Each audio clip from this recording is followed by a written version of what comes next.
Welcome to Fayette County Youth Sports. Presented by Lee Yellow Lanes, Amore Pizzeria, Jim Van Dyke's Automotive Center, Kirk's Furniture, Great Oaks Career Campuses, M&M Fasteners and M&M Horsehair, Fayette County Public Health Department, ProMedica, Summers Funeral Home, the Fayette County Early Learning Center, Courthouse Manor and St. Catherine's Manor of Washington Courthouse, the Fayette County Veterans Service Commission, and Epifano McDonald's of Fayette County and Jamestown. Stick around at the end of the game for the Epifano McDonald's Star of the Game post-game show. 9, 8, 7, 6, 5, 4, 3, 2, 1, 0.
And with the playing of the national anthem, good evening, everyone, along with the Woolivers, David, and the birthday girl, Myra. I'm Randy Young, and thanks for joining us here for Fayette County Youth Sports. Football action tonight. The Miami Trace Panthers, with a record of 1-1, playing host to the Logan Elm Braves, who come to tonight's contest with a record of 2-0. Logan Elm comes in the game with wins over Zane Trace, 39-23, and last week 43-6 over Westfall. Miami Trace, meanwhile, won at Waverly, knocking down a 2-point conversion attempt with seconds left in the game to beat the Tigers 27-26, and then lost a tough one last week here at home, losing to Wilmington 24-21. We'll come back in a moment, and we'll talk more about these two teams as we are just under 10 minutes away from kickoff of tonight's battle. You're watching high school football action on WCHC Facebook. We're Washington Courthouse Communications. Is your child transitioning from an infant to a convertible seat or from a convertible to a booster seat? Is your family income eligible for WIC? Help Me Grow has a limited number of car seats available at no cost to families that live in Fayette County. A certified child passenger safety technician will teach you how to properly use the car seat for your child and how to correctly install the seat in your vehicle. This program is available to primary caregivers who cannot afford a safe seat for their child. Limit of 1 seat per child. Call Help Me Grow at 740-335-5111 to see if you qualify today. Sometimes it seems like it's hard to decide on a technician that you can trust with your vehicle transportation service needs. That's why since 2001, customers from Washington Courthouse and the surrounding area have made Jim Van Dyke's Automotive Center, 2247 U.S. Route 22 Southwest, their smart choice and auto repair service needs. Jim, Marlene, and Ray Van Dyke offer customers a professional, trained, and certified staff that can handle your vehicle needs. Jim Van Dyke's Automotive Center staff can do it all, including transmission, brakes, tires, and alignments. They also offer a free 30-point inspection to detect any potential service needs. They can work on both domestic and foreign vehicles.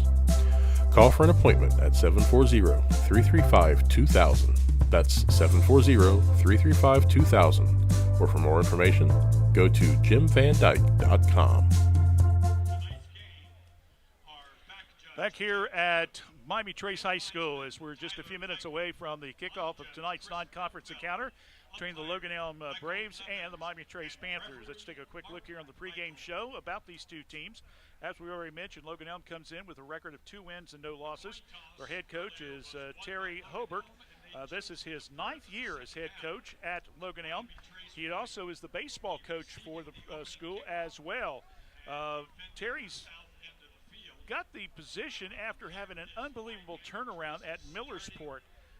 The program had lost 48 straight games, and the first 2 years they were 0-10, but his 3rd year there, the opening game, they snapped a 48-game losing streak and came back and went 7-3 for the season.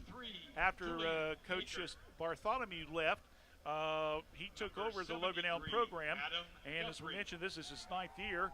He comes in tonight's game with a record of 32 wins and 51 losses, and he's 1-2 in the playoffs. Meanwhile, we have Jerry Williams, the head coach of Miami Trace. He also was 3 years at Cardington, turned that program around, and when Steve Bartlett left here at Miami Trace, retired, Jerry was brought in to take over the program, and after a rugged start of 1-9 and 2-8, the program has not been all that bad since then, around 500 or so. In fact, they've gone 16-15 in these last 4 seasons. Overall, he is 24-37. He has taken Miami Trace to the playoffs for 3 consecutive years, but the Panthers are 1-3 in the playoffs. Miami Trace and Logan Elm has had a long time battle playing these contests. I look back at some stats, and I've got them all going all the way back to about 2001, and believe that at the time, and it's like now, I believe the teams are basically playing the 3rd game of every season. In fact, I went back, and since 2012, this will be the 11th meeting in the last 12 years between these schools. They did not play in 2000 because of the COVID situation, but of that, Logan Elm's won 5 games. Miami Trace has won 5 games. You can't get any closer than that. And speaking of how close it is, Jerry Williams is 3-2 since he come to Miami Trace against Logan Elm, and Coach Hobart is 3-3 overall against Miami Trace program, but he's 2-3 against Coach Williams. So that's a little bit about the coaches. The teams, of course, dominated by great quarterback play. Of course, the young man from Logan Elm that we'll probably be talking a great deal about tonight is junior Aaron Walters, a 6-foot, 175-pounder. This guy can whip the ball all over the place when it's needed. In the opening game against Zane Trace, the coaching staff decided that they needed maybe to pass against the Pioneers. That's what they were giving him. So he threw the ball 31 times and threw for 277 yards and 3 touchdowns.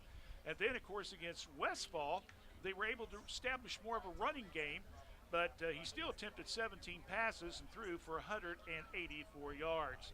Of course, we have a youngster at quarterback for Miami Trace as well, and that, of course, is Mr. Trey Robinette.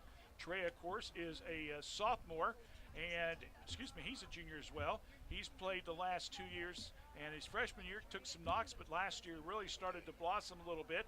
And this guy's got an unbelievable group of wide receivers they can go to.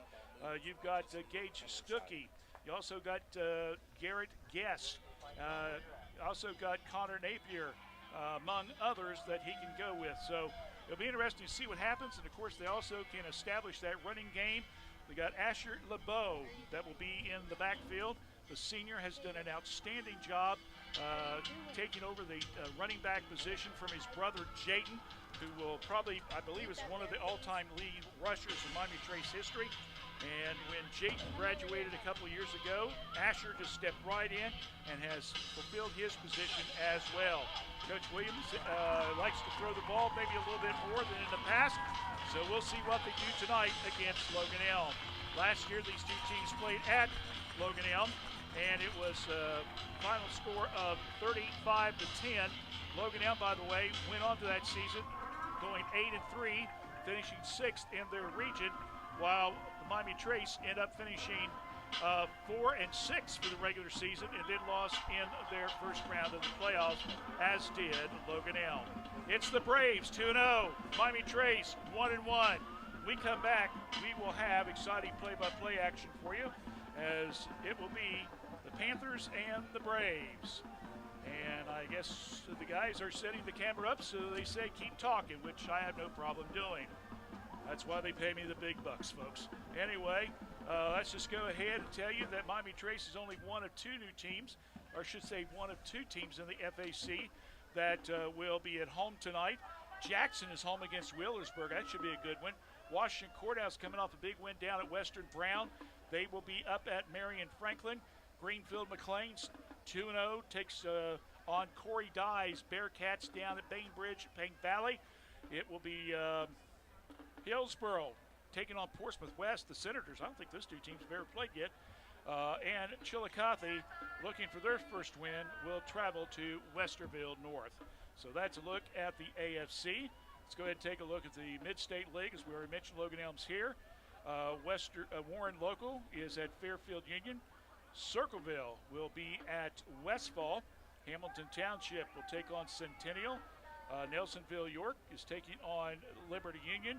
Tays Valley is taking on Watkins Memorial. And Jonathan Alder at 2-0 is taking on a very tough Bloom Carroll team who is 1-1. So that's a look at both the FAC and also the Mid-State League Buckeye Division. And we're about ready to get this one started. As we mentioned before, or I should say we should have mentioned before, that Logan Elm won the toss. They elected to defer to the second half. So Miami Trace will take the ball on the kickoff. So we will go down to the field.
So, first and 10, pitch to Robinette.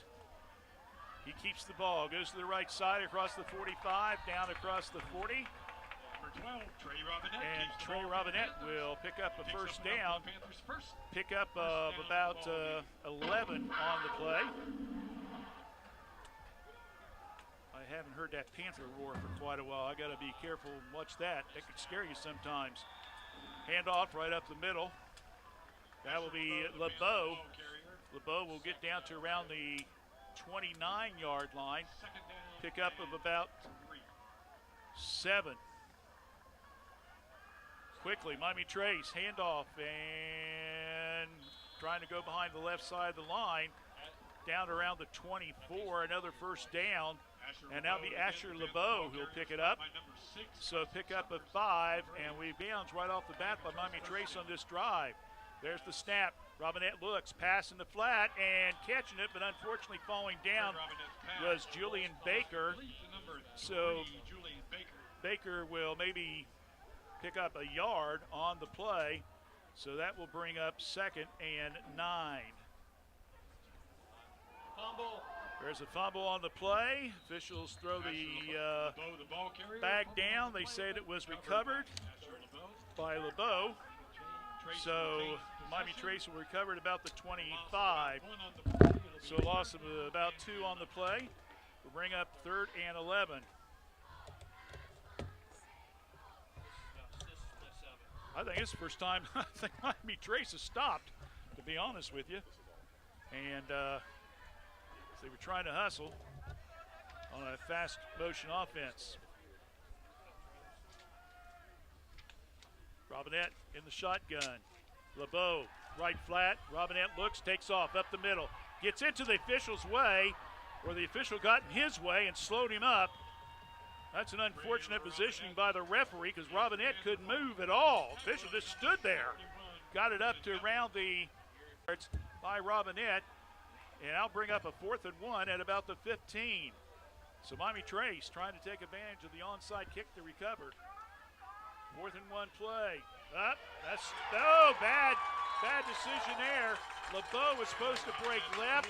Robinette thought he was going to go right, and Robinette got hammered and brought down for a big loss.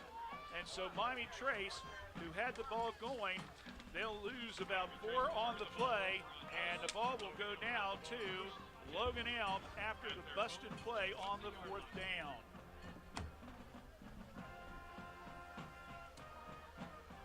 So 1st and 10, ball will be at the 20-yard line. So Logan Elm taking advantage of that mistake in the backfield on the missed handoff. Walters, shotgun formation, the quarterback. Got triplets here on the left side. Walters looks back, heavy pressure, gets away from the man, throw down field, and knocking the ball down. Oh, a late flag on Jake Manbeavers. As the official that was about 15 yards up the field was the one that called it, and the guy behind just let it go. But it's a pass interference against Manbeavers. And that will give Logan Elm their first down of the game via the penalty. They'll take them any way you can get them. So they'll march off a 15-yarder. Number 15, 15-yard penalty, previous spot, 1st down. So 15-yard penalty on the Panthers. And that will put the ball 1st and 10 at the Logan Elm 35-yard line. Again, triplets on the left side toward us here in the visitors box. Handoff, left side tripped up, and coming down with it will be Landon Thompson. Landon might have picked up about 3 or 4 on that play. We'll bring up a 2nd down.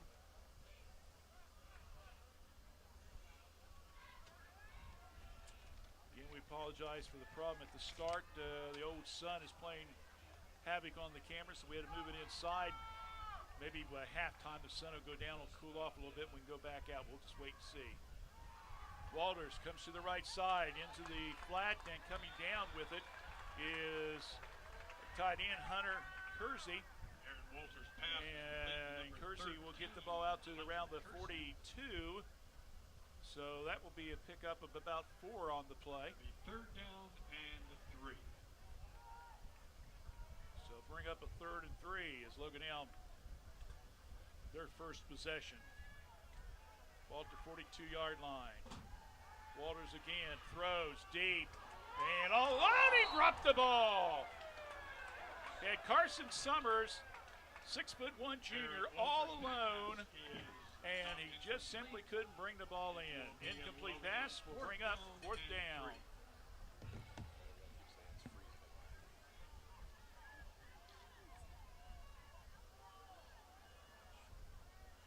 So the Braves will prepare to punt. Dropping back to receive the punt. Or let's put it this way, they are set up to look like they're going to punt.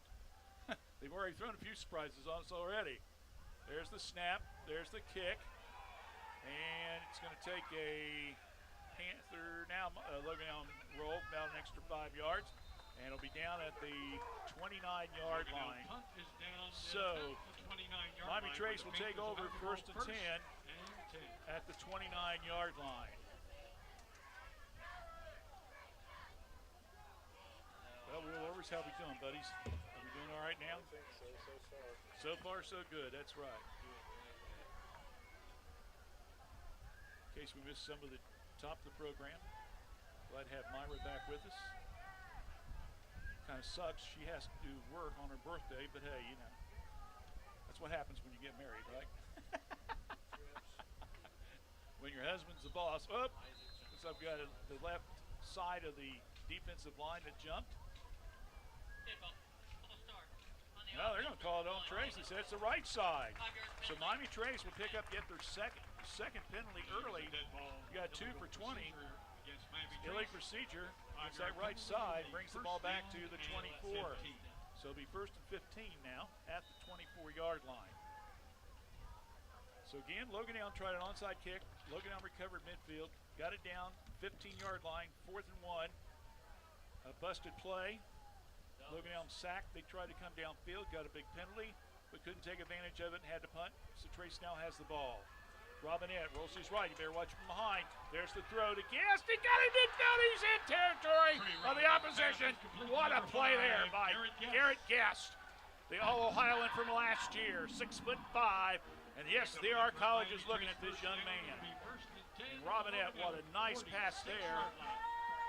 So 26 plus 4, that's 30. At least that's what they taught me at Circleville when I went to school there. And that's also another first down. 2 via the rush, 1 by pass. 1st and 10, ball at the 46. Robinette, handoff, good crack right up the middle by LeBeau. Across the 40, gets it down to around the 38-yard line. So they're going to give him around 8 on the play. He's got 3 carries now for 20 yards. We've seen this type of offense for years for Miami Trace. They pass to set the run up, and then the run, they usually got that good tailback that get you 1,000-plus yards. Asher's brother, Jaden, did it for years. Now he's trying to keep the LeBeau name going. Robinette stops. Throw, Garrett, left side, 30, 25.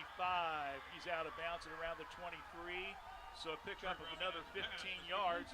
So another first down by. It's up enough for another Miami Trace first down. Check it, that was Cooper. That was Cooper Enix. They said number 6 caught that.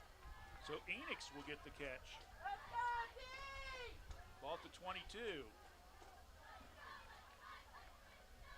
4th first down for Miami Trace. Robinette pitches it now to the bow. Cuts back inside, across the 20, down the 15. Asher LeBeau, And we'll get it down to around the 12. So pick up around 10 yards. Tripped up by number 4, Aaron Walters for the Braves. Picks up enough for another Miami Trace first down. That's another first down there for Miami Trace. 12-yard line. 1st and 10, ball at the 12.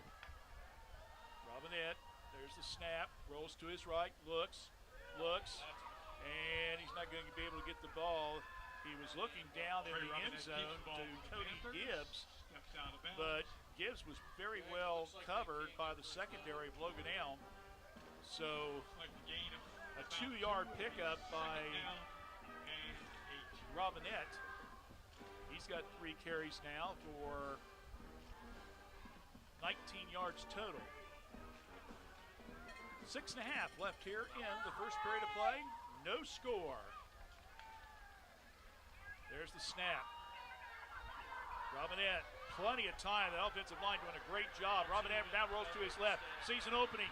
Cuts up, and he's going to be Trey Robinette keeps the short ball for the Panthers at about the 1. Just shy of the goal line. So give him about a 9-yard pickup, and I'll bring up second down. First and goal at the 1-yard line. Well, check it. They're going to say there was a first down. They said it was outside the 10. So a 10-yard pickup, another first down, and they'll put the ball first and goal at about the 10-yard line.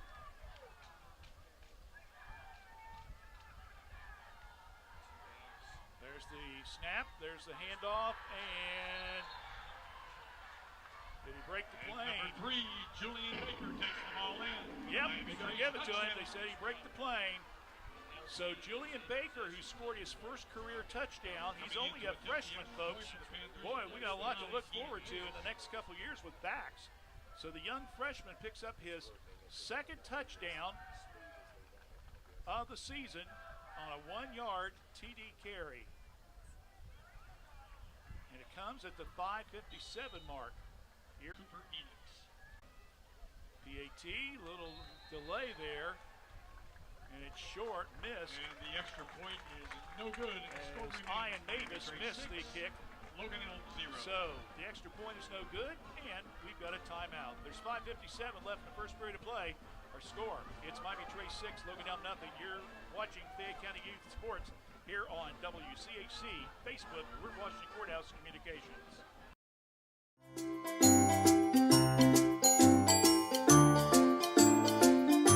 Add a little bit of spice.